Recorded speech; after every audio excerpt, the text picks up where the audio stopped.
हिंदी कक्षा 10 से स्टार्ट किया है। उसमें हमने 1 से 4 साथी तक का अभ्यास किया। कबीरदास जी ने 1 से 4 साथी में हमें प्रभु को पाने के लिए कैसे पाया जाए उसका वर्णन बताया गया है। कल हमने देखा अगले वीडियो में, तो वहाँ हमें कैसी भाषा बोलनी चाहिए, कैसी बोली बोलनी चाहिए, जिससे हमें भी शीतलता मिले और औरों को भी सुख पाए। इसके बाद कबीर जी ने बताया था कि कस्तूरी कुंडली यानी कि इस संसार में लोग मृग जैसे कि मृग की नाभि में कस्तूरी पदार्थ है, वो उनमें से ही सुगंध आ रही है और वो उसे बन भटकता रहता है और कूदता रहता है। उसी तरह संसार के लोग अपने अंदर घट में ही ईश्वर विराजमान है, विद्यमान है, फिर भी वो इधर उधर ढूंढने के लिए, देवालयों में, पीठों में ढूंढने के लिए घूमता रहता है। इसके बाद कबीर जी ने बताया, घमंड की बात कही, अहंकार की बात कही कि जब मैं था तब हरि न थे और अब हरि है, मैं नहीं। मैं आई कि अहंकार की बात कही। जब अहंकार मिट जाए तो ये सब अंधेरा मिट जाएगा और हमारे अंदर जो ईश्वर रूपी, परमेश्वर रूपी दीपक विराजमान है, वह दीपक के हमें दर्शन होंगे। यहाँ भी परमेश्वर की बात है, परमेश्वर को ढूंढने की बात है। तो कबीर जी ने हमें इन 3 साखी में ऐसा बताया और चौथी साखी में हमें कबीर जी ने बताया, सुखिया सब संसार है, खाए और सोए, दुखिया दास कबीर में जागे रोवे। यानी कि यहाँ अज्ञान रूपी अंधकार के साथ सोए हुए जो मनुष्य है, उसे देखकर कबीर जी दुखी है। तो कबीर जी ये देखकर दुखी है कि ये लोग अज्ञान रूपी अंधकार में मिट रहे हैं। तो प्रभु को पाने के लिए हमेशा चिंता में डूबे रहते हैं कबीरदास जी। तो ये सब साखी हमने अगले वीडियो में देखी थी। अब आगे है 5वीं साखी, उसका अभ्यास करेंगे हम। विरह भुवंगम तन बसे, मंत्र न लागे कोई। विरह भुवंगम तन बसे, मंत्र न लागे कोई। राम वियोगी ना जिए, जीवे तो होगा होई। विरह बिछड़ने का गम, यहाँ लिख देते हैं हम, विरह भुवंगम तन बसे। 5वीं साखी है, विरह भुवंगम तन बसे।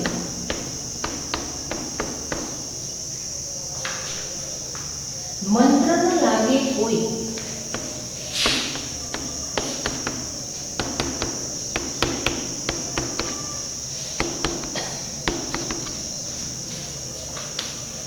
राम वियोगी न जीवे। यहाँ भी परमेश्वर की बात है, राम वियोगी न जीवे।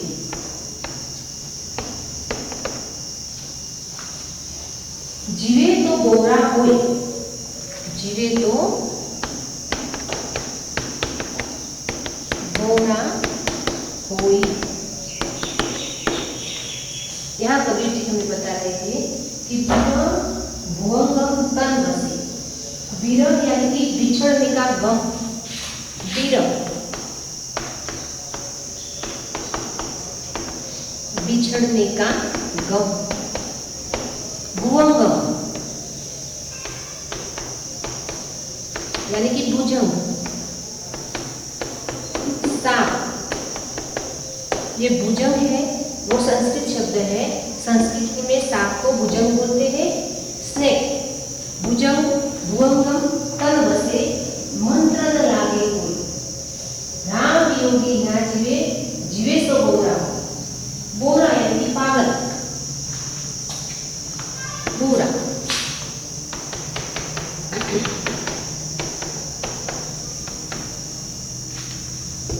सबसे पहले हम देखे आगे की साखी में, जैसे मैंने बोला था कि साखी में एग्जाम में आए तो उसके पहले हम क्या लिखेंगे, प्रसंग लिखेंगे।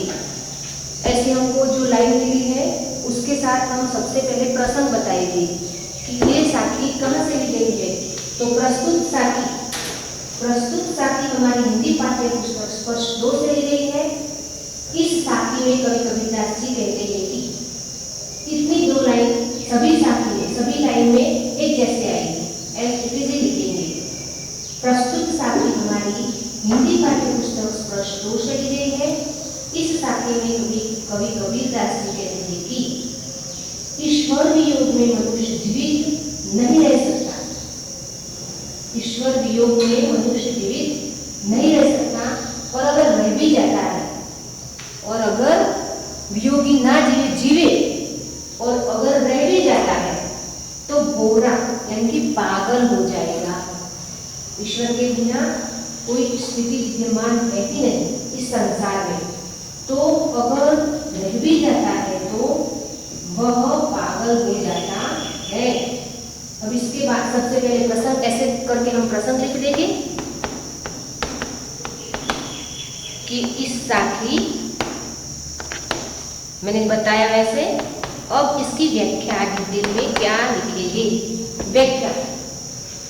तो कवि कबीरदास जी कहते हैं कि विरह मोहन तन बसे मंत्र न लागे कोई, राम वियोगी ना जीवे सो बोरा।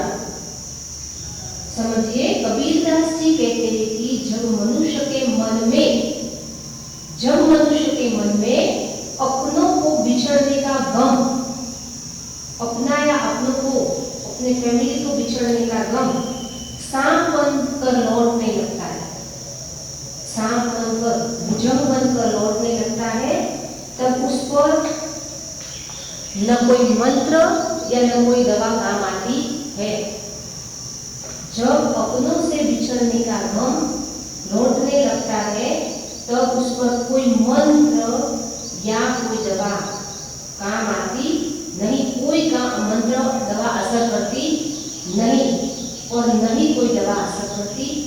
उसी तरह राम वियोगी ना जीवे, उसी तरह राम अर्थात ईश्वर, परमेश्वर, प्रभु, उसी तरह राम अर्थात ईश्वर के वियोग में मनुष्य जीवित नहीं रह सकता।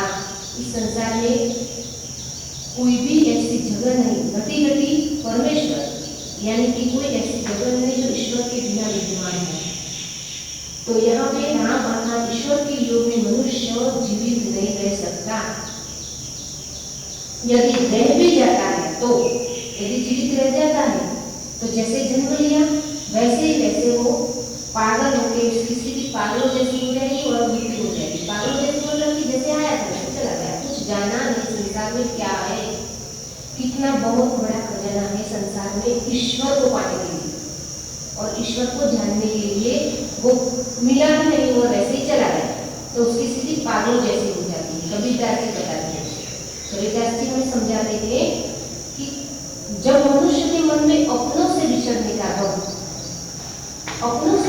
का गम सांप बनकर लौटने लगता है तो उस पर कोई मंत्र या दवा काम आती नहीं।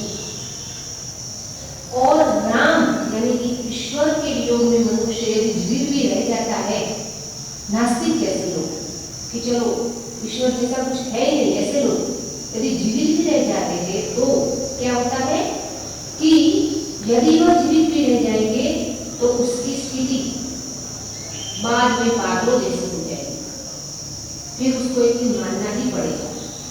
तो जीवित तो लेता है, वो संसार में आया है, वैसे जैसे पशु पक्षी वगैरह जी लेते हैं वैसे खाता है, पीता है, सोता है, आराम से उसे जी तो लेता है, पर उसकी स्थिति कैसे हो जाएगी, पागलों जैसी, बोरा हो, पागल हो जाएगा वो कि मैं यहाँ पृथ्वी पे मनुष्य था, संसार में आया है, मैंने कुछ किया नहीं, वैसे ही चला गया, पागलों जैसी स्थिति हो जाएगी। तो यहाँ भी ईश्वर को पाने की बात है। अब आगे है 6वीं साखी में हम देखेंगे निंदक नेड़ा राखिए, निंदक नेड़ा राखिए आंगन कुटी छबाई।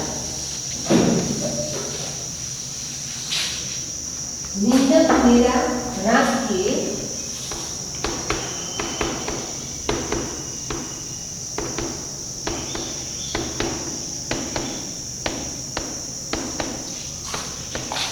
आंगन कुटी छुबाई।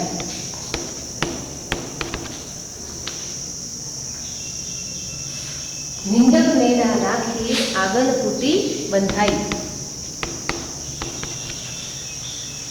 बिना साबण पानी बिना, बिना साबण पानी बिना, बिना साबण पानी बिना निर्मल करे सुबाई। निर्मल करे सुबाई।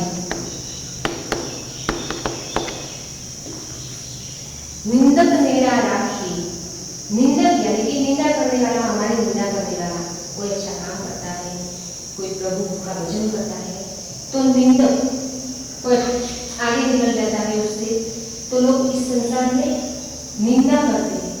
तो निंदक नेड़ा राखी, निंदक यानी कि निंदा करने वाला, निंदक निंदा करने वाला। नेड़ा यानी कि हमारे निकट, पास, नियर, नेड़ा निकट। निंदक नेड़ा राखी, अभी बताइए कि निंदक नेड़ा राखी, नेड़ा यानी निकट। आंगन यानी कि हमारा आंगन, आंगन।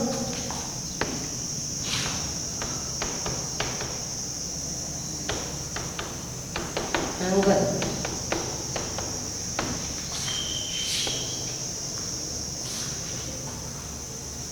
साबण, कबीरदास जी जो ये अपनी साखी में जो ये शब्द यूज करते हैं, वो शब्द है दोहे छंद में लिखे हुए हैं। इसलिए साबुन, साबण, पानी, पानी, निर्मल, ऐसे जो शब्द लिखे हैं वो दोहे छंद की उसकी भाषा में लिखे हैं। निंदक नेड़ा राखी, निंदक यानी निंदा करने वाला, नेड़ा यानी निकट, आंगनी यानी कि आंगन, कुटी यानी कि कुटीर, साबण यानी कि साबुन, साबण यानी कि साबुन, पानी यानी कि पानी, निर्मल, निर्मल यानी कि साफ, सुबाई यानी कि स्वच्छ स्वभाव, निर्मल करे सुबाई यानी कि अपना स्वभाव।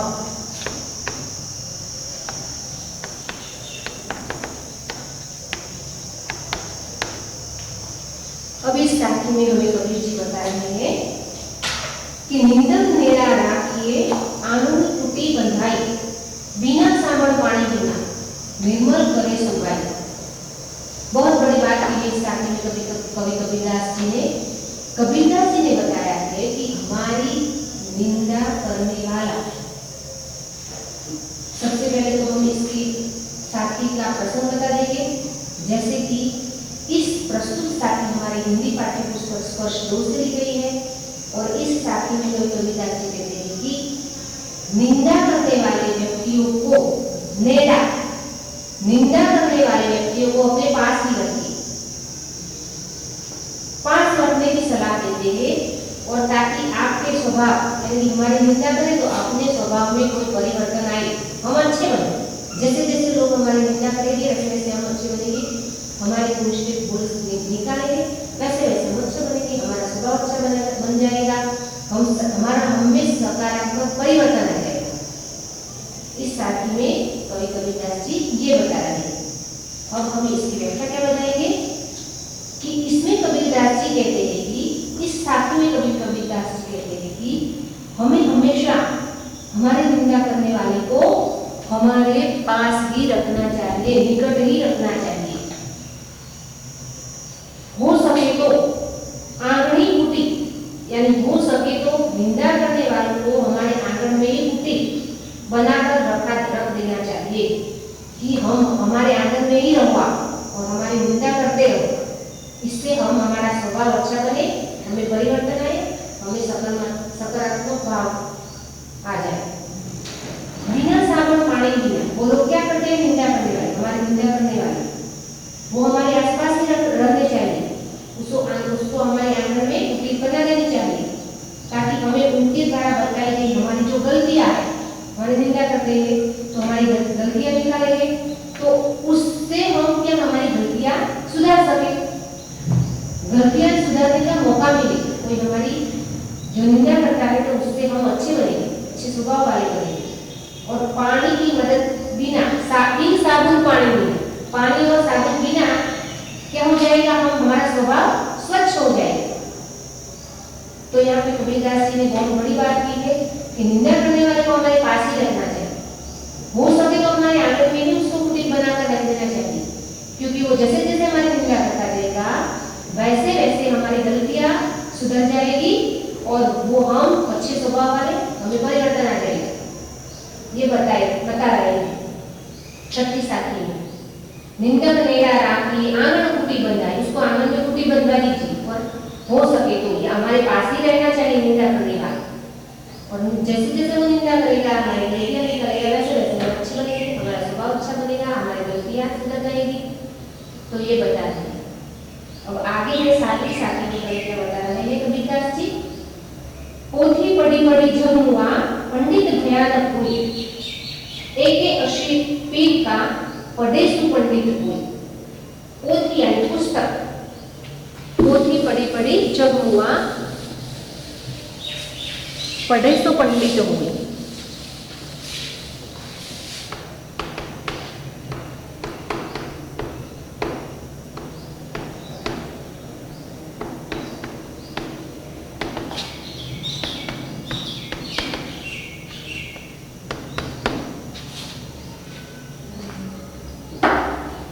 पंडित भयानक हुई,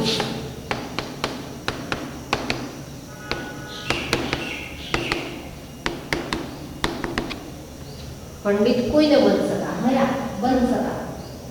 एके अशीर पीर का, एके अशीर पीर का पढ़े सो पंडित हुई,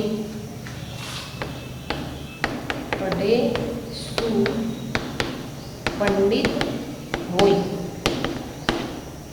पोथी पढ़ी पढ़ी जब हुआ पंडित भयानक होई, एके अशीर पीम का पढ़े सु पंडित होई। यहाँ पोथी यानी कि पुस्तक, पोथी यानी कि पुस्तक की बात नहीं है। पढ़ना पढ़ी पढ़ी, हुआ यानी कि मरना, जब हुआ।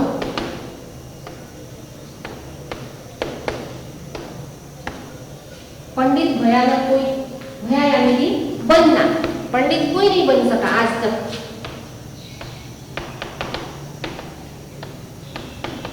एके अशीर, अशीर यानी अक्षर, एके अशीर अक्षर। पीर यानी कि प्रेम का, प्रेम की भाषा। पढ़े सु पंडित हुई, एक अक्षर, पीर यानी प्रेम का, एक ही अक्षर जो प्रेम का पढ़ ले तो वो पंडित हो जाएगा। यहाँ प्रस्तुत साथी में हमारी हिंदी पाठ्य पुस्तक से ली गई है, स्पर्श 2 से। इस साथी के कवि कबीरदास जी हैं। इसमें कबीर जी पुस्तक के ज्ञान को महत्व न देकर प्रेम की भाषा को महत्व देते।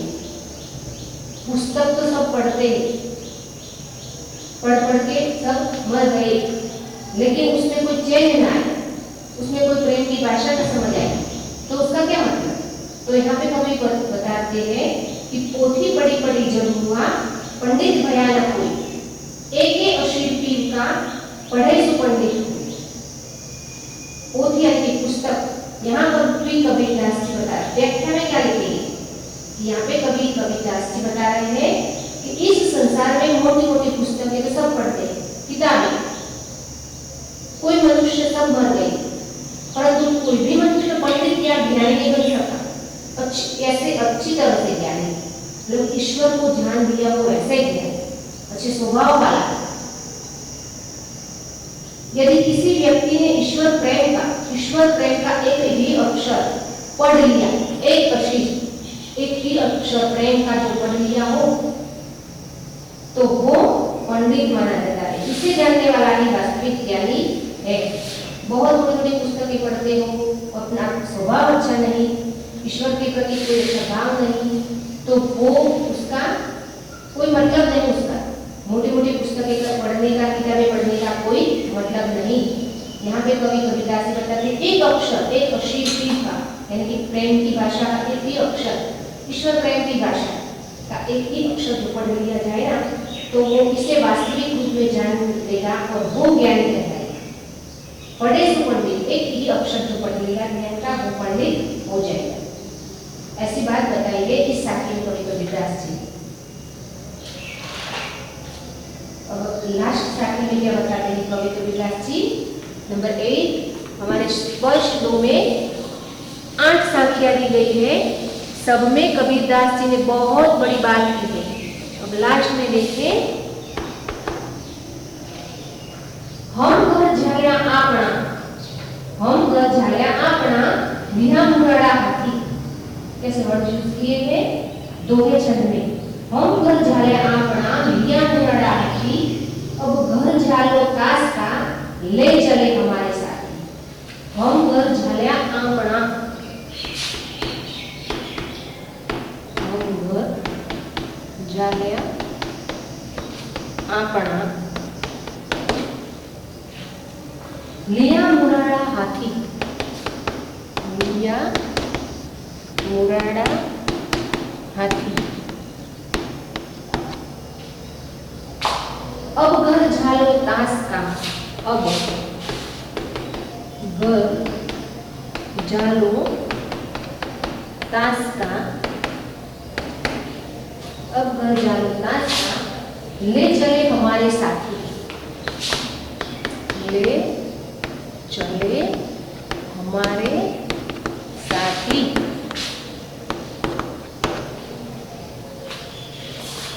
झाला यानी कि जलाया, जला देना, अग्नि से। झाला यानी जलाया।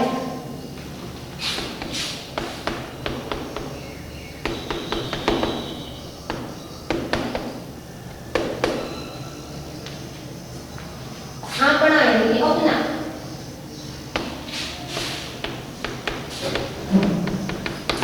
अपना लिया मुराड़ा हाथी, मुराड़ा या जलती हुई लकड़ी।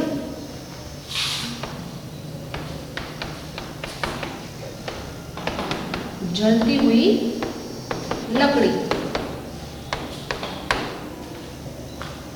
हाथ में ली, जलती हुई लकड़ी यानी कि ज्ञान की बात कही गई है। जलती हुई लकड़ी यानी कि ज्ञान। झालो यानी कि जलाओ,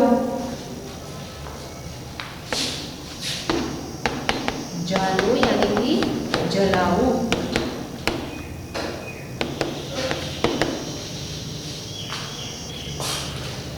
तास का यानी कि उसका, तास का, उसका। तब समझे क्या बता रहे हैं कबीरदास जी? हम घर झाल्या आपना बिना मुराड़ा हाथी, अब घर झालो तास का ले चले हमारे साथ। यानी कि इस साखी में, यानी कि प्रस्तुत साखी हमारे हिंदी पाठ्य पुस्तक स्पष्ट रूप से दी गई है और इसमें कबीरदास जी ये बता रहे हैं कि मोह माया रूपी घर, हम इस संसार में ये मेरा मेरा अपना, आगे की साखी में देखा मैं यानी कि अहम अहंकार, ये मेरा है, ये सब करते दौड़ते मोह माया के पीछे दौड़ते हैं संसार में लोग। तो कवि कबीरदास जी मोह माया रूपी घर को जलाने की बात करते हैं। जब मैं अगली साखी में हमने कबीरदास जी ने बताया था कि मैं जहाँ मिट जाएगा वहां प्रभु के दर्शन होंगे, तो इस साखी में ये बता रहे हैं कि ये जो मोह माया रूपी घर है उसको जलाकर, जलाकर अर्थात त्याग कर, ये सब त्याग कर देंगे तभी ज्ञान प्राप्त करने की बात आएगी और तभी ज्ञान मिलेगा। जब तक मोह माया के पीछे सब भागते तब तक वहां कोई परमेश्वर ईश्वर प्राप्ति होती ही नहीं, कुछ प्राप्त नहीं होता, कोई ज्ञान प्राप्त नहीं कर सकता। तो ये प्रसंग है। अब आगे व्याख्या में क्या है? कबीरदास जी कहते हैं कि उन्होंने अपने हाथों से, यानी कि जो मनुष्य ज्ञान को पाने के लिए जब अपने ही हाथों से अपना घर जला देगा, यानी कि मोह माया रूपी घर को जलाने की बात है, अपने ही हाथों से अपनी मोह माया रूपी घर को जला देगा, अर्थात मोह माया रूपी घर को ही वो जलाकर ज्ञान प्राप्त कर सकता है। जब तक मोह माया के पीछे भागता फिरता है, ये मेरा, ये मेरे पैसे, ये मेरे पुत्र, ये पुत्री, ये मेरा बंगला, ये मेरी गाड़ी, ये मोह माया है सब। तो जब तक ये मोह माया रूपी घर को मनुष्य जला देगा तभी ज्ञान प्राप्त कर सकता है, तभी ईश्वर मिलेगा उसे। अब उनके हाथों में जलती हुई मशाल यानी कि लकड़ी है, मुराड़ा जलती हुई लकड़ी है, यानी कि ज्ञान है। वो उसको मोह माया रूपी को जला दिया और जलती हुई लकड़ी यानी कि मशाल लेकर खड़ा है, और अब वे उसका घर जलाएंगे जो उनके साथ चलना चाहता है। उन्हें अब मशाल लेकर अपना तो घर जला दिया, मोह माया रूपी घर को जला दिया, और वो ज्ञान प्राप्त करने को निकला है। उनके हाथ में मशाल रूपी लकड़ी है, और वो मशाल रूपी लकड़ी लेके जो उनके साथ ज्ञान प्राप्त करने के लिए चलना चाहेगा, उसका घर वो उस मशाल से जलाएगा, यानी कि वो मोह माया रूपी लकड़ी, मशाल रूपी लकड़ी से वो उसको जला देगा और उसे बोलेगा चलो मेरे साथ ज्ञान प्राप्त करना है, तो मोह माया रूपी लकड़ी को जला दो, लकड़ी से जला दो, अर्थात उसे भी मोह माया से मुक्त होना और ज्ञान प्राप्त करना पड़ता है। इसी तरह सभी साथी में कवि कबीरदास जी हमें परमेश्वर को पाने के लिए कैसे कैसे रास्ते बताए हैं, उसकी बात बताई गई है।